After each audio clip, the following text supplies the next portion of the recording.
and thanks for tuning in to the Path 11 podcast. I am your host, April Hanna. At the Path 11 podcast, we are here trying to deliver leading-edge research on consciousness, healing, and metaphysics. And just like you, we are trying to answer the big questions about life. Who are we? Why are we here? And what is our purpose? We hope by listening to our podcast, it will make each day you live on Earth a little easier to understand. And now for today's podcast. Hi, everyone. I would like to welcome back a previous guest that we had on the Path 11 podcast. I'd like to welcome Lisette Schuitemaker. And if you would like to hear the very first interview that I did with her a while ago, it is episode 131, and it is entitled Turning Negative Self-Talk Around. And we were discussing a book that she had out called The Childhood Conclusions Fix. And when we were on that podcast, she also mentioned that she was in the works of writing another book. And that is now out, and I was very excited to hear about that. This book was in the works. It's called Childless Living, The Joys and Challenges of Life Without Children. And that speaks to me because I am in my early 40s, and I had never had children. And we started to talk at the very end of that podcast about what that was like. And Lisette had a survey on her website for people who were childless, and I decided after we got off of the podcast, I went onto her website and I participated in this survey. So some of my answers, I believe she compiled a bunch of answers. We're going to learn more about that from people who took the survey into her book. So there's a small part of me that is connected to this book, and I'm so excited about it. So Lisette, welcome back to the Path 11 podcast. Thank you. It is so lovely to be with you again. And you're actually one of 78 people from the United States who participated in this survey. So thank you for that as well. Oh, yeah, that's great. Great to hear. And how exactly, I was just curious, how were those answers of the survey woven in to the research and this book? Yeah, so when you see my book, you will immediately see quotes. Fortunately, in the survey, with the questions I asked, I had also left like blank spaces where people could share their story. And you will immediately see that childlessness always has a story. People have always either thought about it or considered it or grieved about it. But it is never like some people with children will say, oh, I never gave it much thought. That just, I found this person, my partner, and then we had the kids. But for people who don't have children, whether they choose to be child-free or whether they feel they are childless, they would have liked it, but it didn't happen. There's always a story. And I think the quotes from people in the book that are anonymized, but I categorize them by age and by country and by gender so as to give some information. And otherwise, my researcher actually compiled, the categories of the data, but it was absolutely wonderful to have people participating from so many countries. We had 31 countries, and I recently found out we had 32 because I received an email from somebody from Iraq who said, I participated and I would love to receive your book, but payment is quite difficult, so I just sent it to them. And it's just amazing through the online environment, who finds the survey. For you, it was easy, Right? because we spoke. Yeah. Right. Yeah, but had our paths not crossed, I wouldn't even have known. And, what I love about this book too, and you exploring this topic, is I really don't see a lot of people talking about it. And I remember in our previous talk, I was kind of talking about some of the external pressures that one gets and the way that it appears our life should play out. After high school, we're expected to maybe go on for higher education and go to college. And that might be where you meet, the person that you fall in love with. And then you get married and children in the house. And there's the true American story, and then the dog and all that comes along. So when that doesn't quite happen to you, like myself, but I'm seeing it happen all around me in my social network, you kind of feel like the oddball out.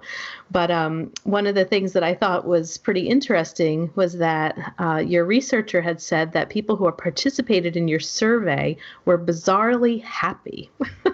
bizarrely happy. It was so great. After we sent out the survey, and she kind of kept me up to date. She said after 3 days, already 100 people participated, Lisette. This is going so well.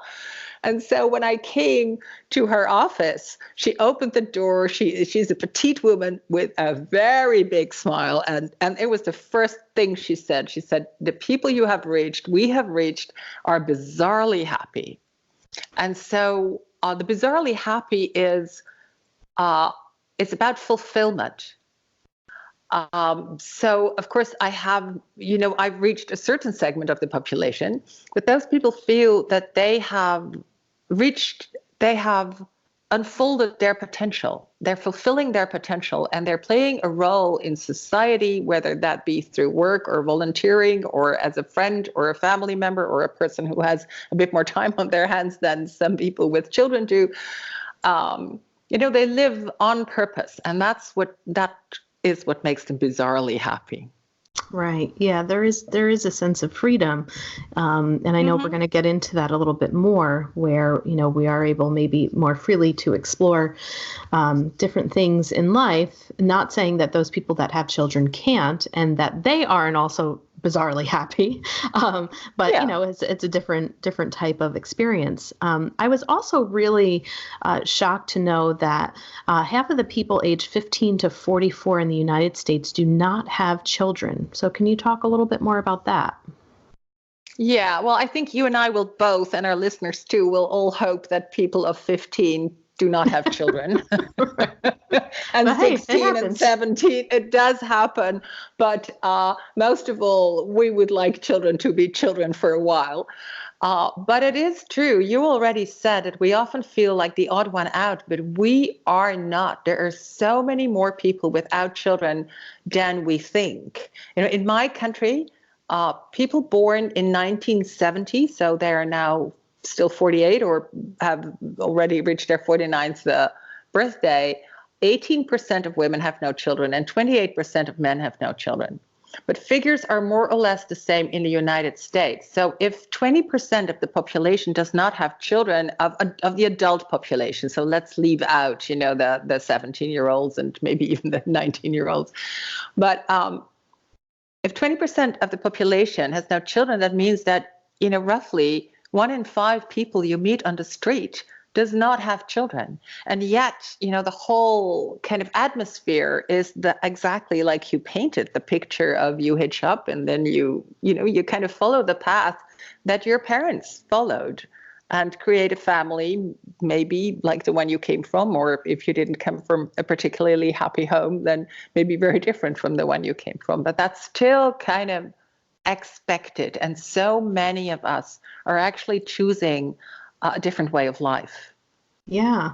And do you think that too, just with, the newer generation coming up, do you have any inclination about if they will be a generation that does continue on this trend to have children, or are they looking to be more of an independent, looking to live life to the fullest, more so in their 20s before maybe settling down to have kids? Do you have any thoughts about that? Of course, the postponing of parenthood is also a big part of why, many people don't have children yet. And then at the closing of the market, when the door almost closes, they start, or the hormones kick in, or that kind of instinctive drive that you have to do it, or maybe they meet their partners later. So that's part of why many adults don't have children.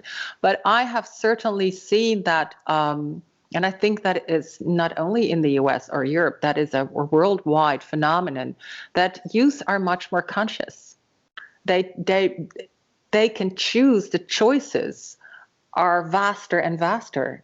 And that's a bit overwhelming in a way. It's also amazing that we have so many choices in this day and age. But that also means that many will choose not to parent because they feel that is not their life path.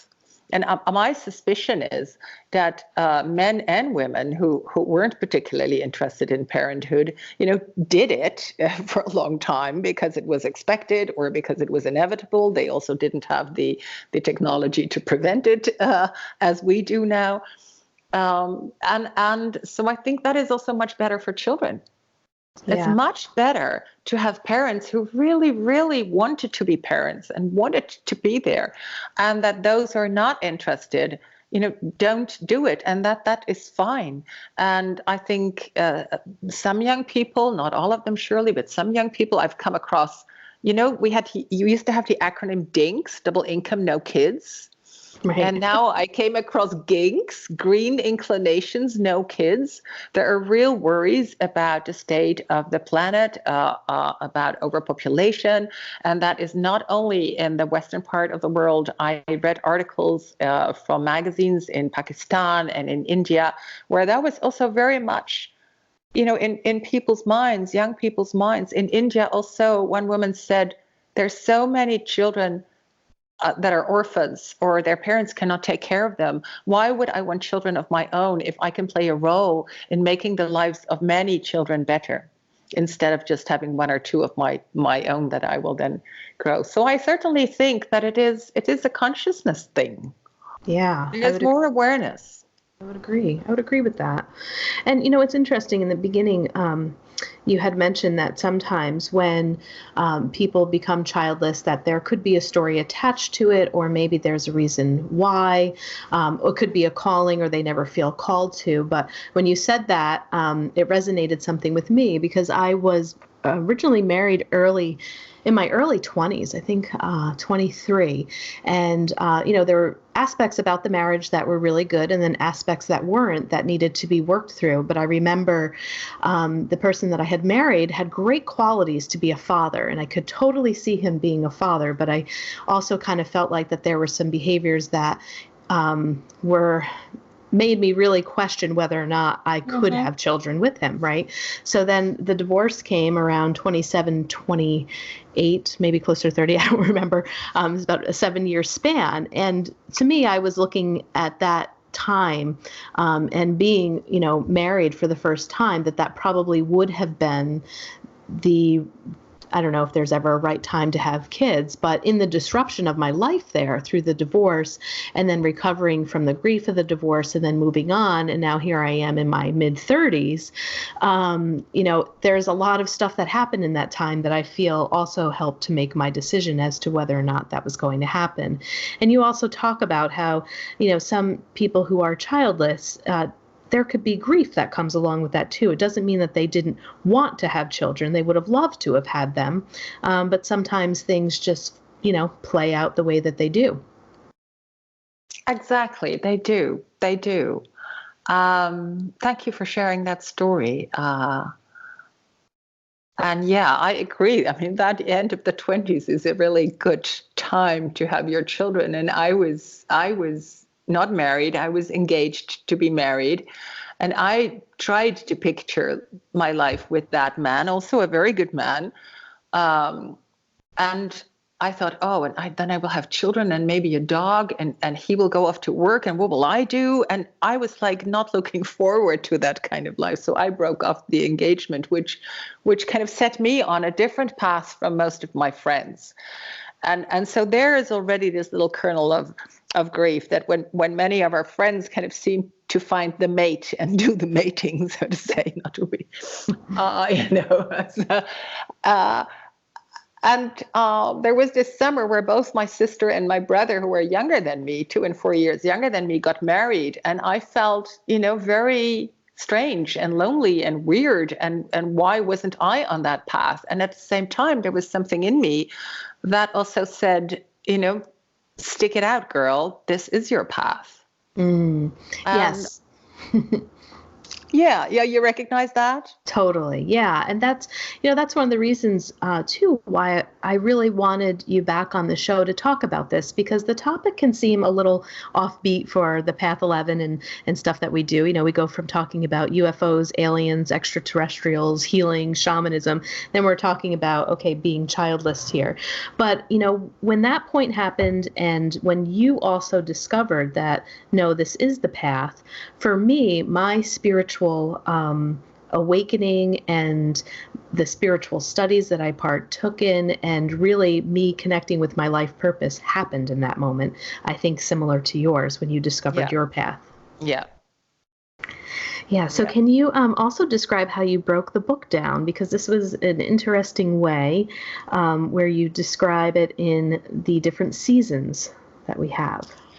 Yeah, well, I actually didn't have such an easy time writing the book because it is such a big topic, such a sensitive topic, and I had this worldwide survey. So I thought, oh, who am I writing it for? What voice can I use?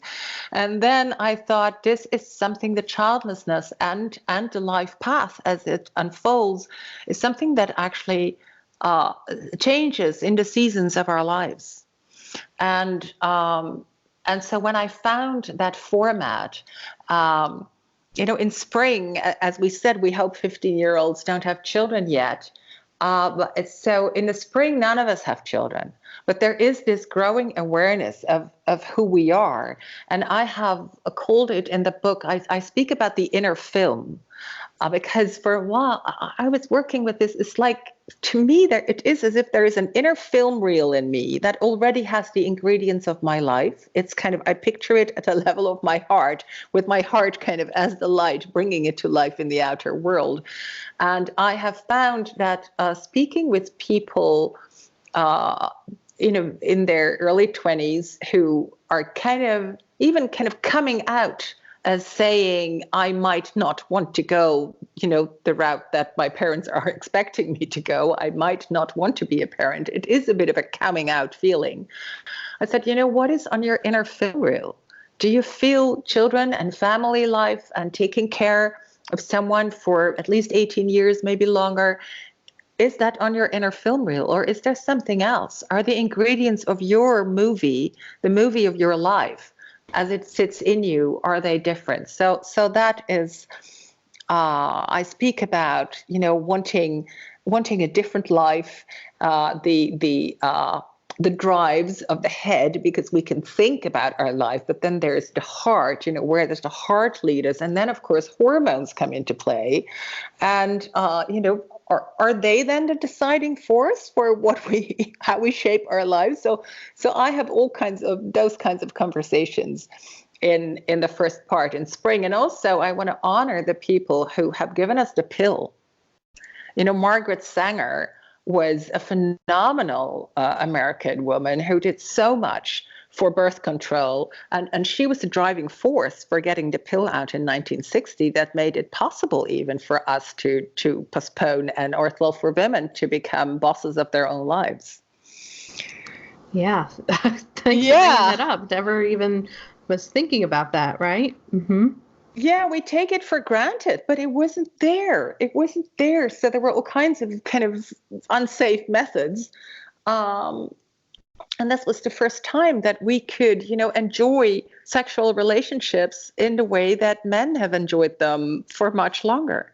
And we could control when we did or did not want a child. So that's also kind of a sign of the times. A sign of the times is also that there are so many life forms. There is not this one path as it used to be anymore. So then I move over to summer, and summer is like when we become at like age 25 to 30, we really become who we are, like you and I. We kind of stepped off the conventional path and kind of had to forge and find our own. And it's also the time when some of us I certainly needed to find new friends, because most of my university friends were doing the conventional thing, and it was all about, houses and mortgages and jobs and babies. And I was kind of broke my relationship, went to live in Amsterdam, started my own company. It was a completely different life. So there's some loneliness. There can be some loneliness and some grief in that time. There can also be the grief that you don't find the partner and you thought you would, but you don't. And then there is the question of, people are very easy in a way in asking, don't you find it selfish that you don't want children, that you're not going for children? And I've thought about that a lot, because I don't know if you got that question or are getting that question, but I got that question often. And I thought, isn't it selfish to have children then? But then that is an answer you can't really give. And Yeah, so the answer I'm giving, I come up belatedly because I didn't really have it then. I always felt a bit attacked. And I've spoken to many young women who feel a bit attacked by that question is, I have some gifts to give. And if I give my gifts to the world, then how can that ever be selfish? And my gift is not parenting, I don't think. Mm-hmm. And I also talk about, becoming an aunt or an uncle and what a joy it is to have children in our lives that are not ours, but that we can be deeply, deeply attached to, our children of friends. And the fourth part in the autumn is when we have really honed our presence and when we can enjoy, when we are in a way enough unto ourselves, which doesn't mean we don't have a circle of friends or a partner we share our love and our life with. But I call this, the wisdom years, when also we might still have our parents and we can kind of come full circle in our relationship to them. Some parents are really upset when their children don't procreate. I have heard of people being disinherited because they weren't continuing the family line. But as time goes on, most parents hopefully will see that, your past is your past and they can wish you luck on it. Then comes what I call the big M, the menopause.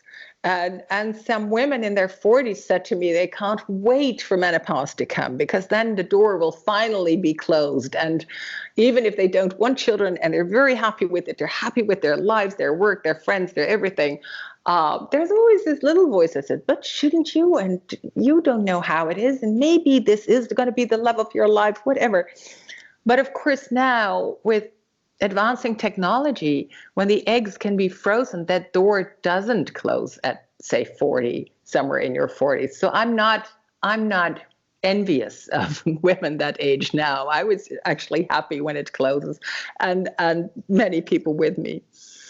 And then we come to winter, and of course, many people have said to me and to others, those questions don't seem to change very much over the decades, is, well, when you age, who will take care of you? And, I think that's a question for people with children and without children, because not all children come on Sunday afternoon or take care of their parents, but my siblings and I certainly do take care of my 91-year-old mother. And when I see what we do for her, like admin and banking stuff and arranging for care and the house and all these things, I do wonder. So I have a political proposal actually there that there is, like, there's many countries have child benefits. And I thought, wow, the childless and the child-free, we have picked up the slack for a lot of people who have children, like staying later at the office, taking slots that people with children don't want to have, accommodating them with holiday time, and also the child benefits that people with families get and that they most certainly need, and I don't begrudge them any of it. But wouldn't it be great if people without children would get kind of a winter benefit so we can hire in people? And because our numbers are growing, this is certainly not only an issue for individuals, it's a collective issue. And I have learned that even at the UN level, this is being spoken about, because there are, of course, countries like Italy and Japan where aging is a serious issue and has been for many years. So this is kind of the book.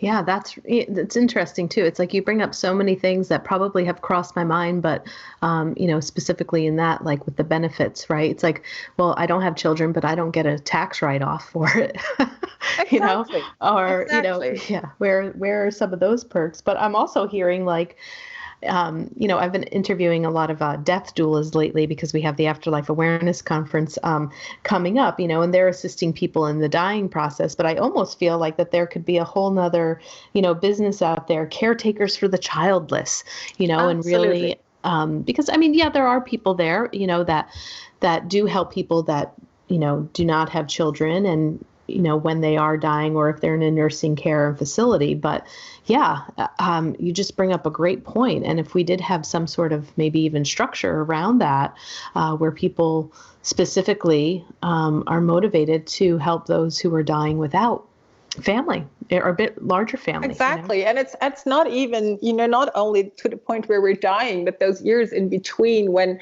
now we do online banking. So who knows, I'm 65, almost 65. Who knows, in 20 years time, what they've thought up that I will not be able to grok anymore. But those things the bills still need to be paid. And yes, I've seen that, your interest in the whole dying thing. I'm very interested in that too. But anyway, that's a different topic. Yeah. Well, but it is. Well, Yeah. I mean, I guess I can weave it in a little bit because I have I don't have any biological siblings. I have a stepsister and a stepbrother. They live out in Arizona. My stepsister's my age, but the chances of me dying out in Arizona, probably aren't likely. I'll probably die in New York, where I'm living and where I choose to stay. But that is a little bit of a fear and a thought. It's like, okay, I don't have the siblings. I don't have children. I'm going to have to probably rely a lot on community and friends. But then you think, gosh, do I put that burden on my best friend? And, what if my best friend goes before I do? Or if we're the same age and we have the same lifespan, but we're getting sick at the same time, like who? My parents will both have been passed. I come from a pretty small family too. So it definitely is something that can cross your mind. And how do you prepare for that exactly? It absolutely can. I think, so many parents wake up in the middle of the night worried about their children. And some of us, and especially as we come into our 50s and 60s, kind of wake up in the night and kind of who's going to take care of us. And so it's good to befriend younger people. Because if you have only friends of your own age group, you kind of all have weak knees and don't know how to get to the grocery store. But but it's a societal phenomenon. So I'm curious how we're going to do that. And one thing that I have found in the US is this thing called villages.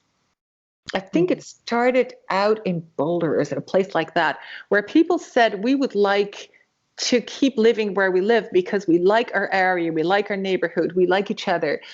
So let's be a bit more proactive. Let's create a website so somebody who needs, help with gardening or hanging a painting or cleaning out the attic, whatever, that we can call on each other. And so that has actually moved over here too. We call it city villages. And they're very different. There's one where people go out together and they say, when we build friendship, then we will start to take care of one another.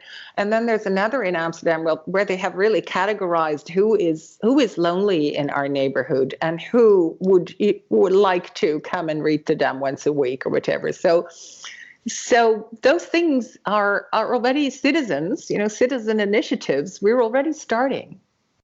Yeah, I think you're onto something there, definitely. And I see that, if our consciousness, if we do start to evolve more, I feel that at least people here, in the Western world, they're craving for community because we have worked, I think, into our culture so much of the I and the ego and success and money and mine.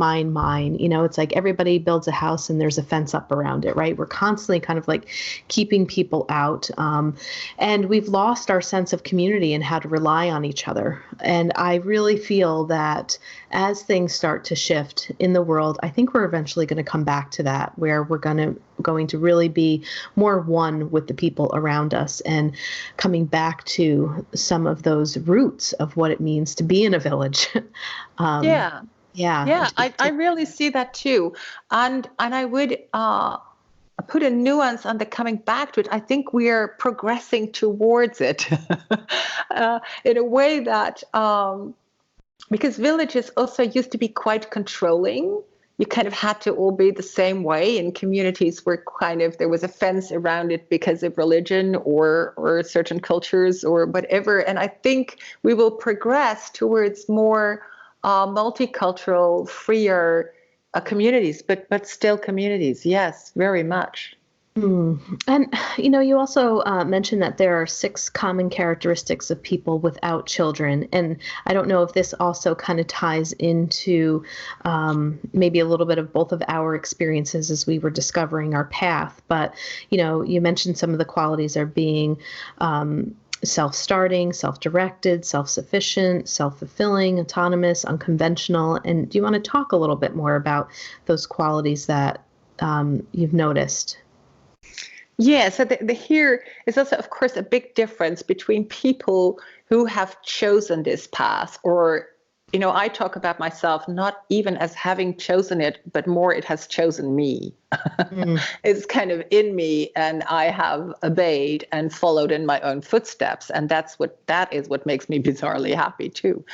But there's a difference between those of us there on the parental scale and those of us on the parental scale who would have loved to have a family or have children, and to whom that was not given because of infertility or not finding the right person or whatever life events. There's illnesses people have at an early age that prevent them from conceiving later. So I really want to make that difference, because I think those of us who have a path of more freedom and not children, not parenting, not those schedules of getting little beings to school every day with the right clothes on and lunch in their backpack, is that you can see that we already in our youth are more autonomous thinkers. Autonomers are more kind of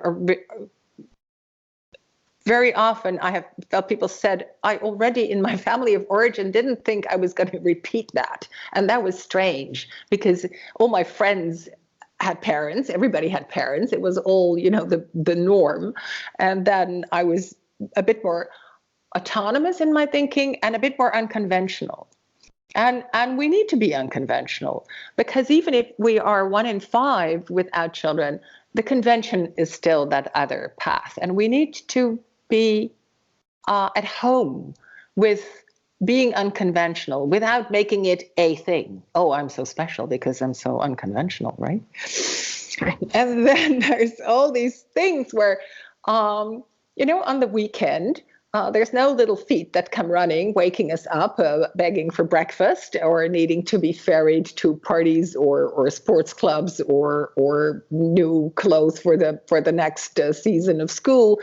So we need to be self-starting, and I think there's something very beautiful in that. And I think that is also linked to the bizarrely happy thing, that we need to be attuned to our intrinsic motivation to live, and our intrinsic motivation to connect to other people or to interests or to nature, because otherwise, we just lie in bed the whole weekend until the alarm clock goes for us to go to work. So that self-starting thing is, I think it's helpful when some of that is already there. And if our life flows in a way that we don't have children, we need to hone that quality. But also, I want to celebrate that quality, because people with children have huge programs. They just do the program, especially when they have small children. It's like, they're working like crazy to get the whole schedule finished by Sunday evening, and then it starts again on Monday. And we don't have that for our evenings, for our free time. What is it we really want to do? And then can we direct ourselves towards that? We mustn't kind of sit and wait until somebody knocks on our door. We must take the initiative. And then there is, yeah. No, just with what you're saying with that, I sometimes feel though that I guess I could only speak for myself, that sometimes I can be judged about that. Well, you don't have kids, so yeah, you can go and you can stay up later, or sure, you can just take off and go, but I have responsibility. Sometimes it just feels like because I don't have all of those commitments, it's almost like, well, you don't understand, you don't have kids, or that person doesn't have kids, so of course they can, do this or that. And sometimes I like what you're saying. At least it makes me feel a little more empowered in that, yes, it should be celebrated.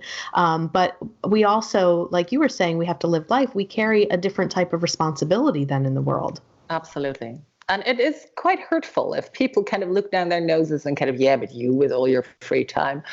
And to be honest, I never really knew how to deal with that. And looking back and having interviews now, and talks, I say, can you be with what a person is saying and just say, where is this coming from in you? Right. Is this coming from overwhelm or frustration, let's not use the word frustration. I mean, are you really tired? Where is it coming from in you to speak to me like this? Right. Because I think sometimes there is also a little bit of envy. I would agree. I think that I would absolutely agree. And I find sometimes, I may sit across from a client or friends, or even if friends are talking about someone and they may be saying, this has happened a handful of times. Oh, well, and they don't have kids, but then they quickly will catch themselves because they know that I don't have kids. And they're like, not that there's anything wrong with that, but I've seen some people sometimes use that as a descriptor to also justify a little bit of a person's personality or that selfishness, or like you were talking about, Exactly. I was also wondering too, like, as you said earlier, who am I writing this book for? I mean, there's a part of me that would love to give this book to all of my friends who are moms so that maybe they can get a better understanding of what it's like to live the life that I lead. I have no objection to that, April, at all. I hope you have many friends. Yeah. So I was just wondering, do you think that, in trying to market the book, and here you are selling it, some people may see the cover, and if they do have children, they may just gloss over it. But what were some of your hopes, in writing this book, and who else do you want this book to reach? Kind of like, don't judge a book by its cover.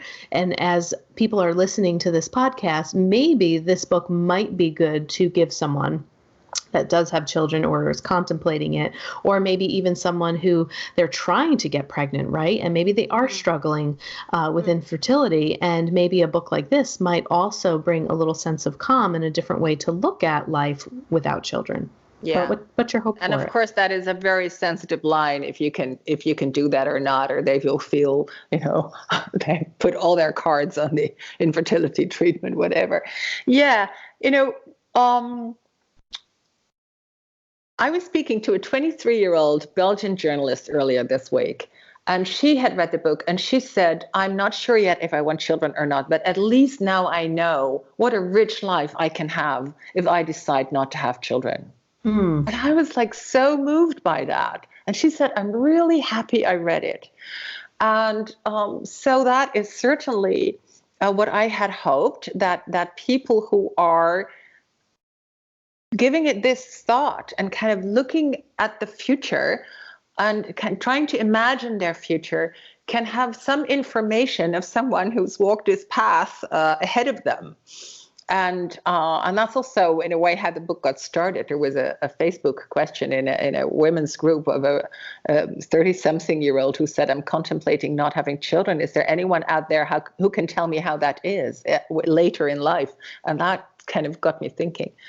So that's one. I would also really love for parents, if their children speak out and say, I'm not going to do this, we're not going to do this, or I'm infertile, it's not going to happen, you're not going to have grandchildren, because some parents are really waiting for that moment when the grandchildren come, that they can say, like you would say to your mothering friends, read this, and you will understand more of what my life might be about, or how my life could go, and the richness of it, the fulfillment of it. And so while I would think first of people who are considering, in the process, or who have no children and kind of would like some confirmation, for me, it certainly helped all the research I did, all the books I read, and it certainly helped, see more context to my own life. Yeah, and I think you bring up a good point, too. I think the book really could benefit parents reading it and giving it to their children, maybe when they get ready to graduate from high school or in their 20s as a Christmas gift, to also maybe check their own beliefs or pressures or, what's been told to them. Well, this is the way that you should live life. And even though I made this choice, it's okay if you don't, or, even have a conversation about it. Like sometimes there's not even a conversation in families about, well, sex for number one, relationships, marriage, dating. It's just kind of like we go through life and we have these relationships without a whole lot of discussion or talk, but it's also allowing the children, education, right. Allowing the children to have more of, for them to really decide more independently than having, these social norms per se, or pressures, or even family pressure that a child would be expected. So, yeah. I think that's a very sweet thought of the conversation, and maybe also in groups of friends, with the summer coming up, I would love people who are vacationing with their family, with their friends, with their, whoever, kind of bring a book and say, shall we have a conversation about this? And also with friends who have children, why did you have children? And what does it mean to you? That's also a very sweet conversation to have. Yes. Well, our time is slowly coming to an end here. It always flies by with you. I love that. So maybe you can just let our listeners know a little bit more about your website, where they can find you, and also curious to know what else you have on the horizon now that this is done. You have anything else that you have in the works? Thank you for that opportunity. So my website is my name, .com, and maybe I'll spell my name. LisetteSchuitemaker, Schuitemaker.com. And that's where you can find me. You can also find me on Instagram and Facebook under my name and under my book titles.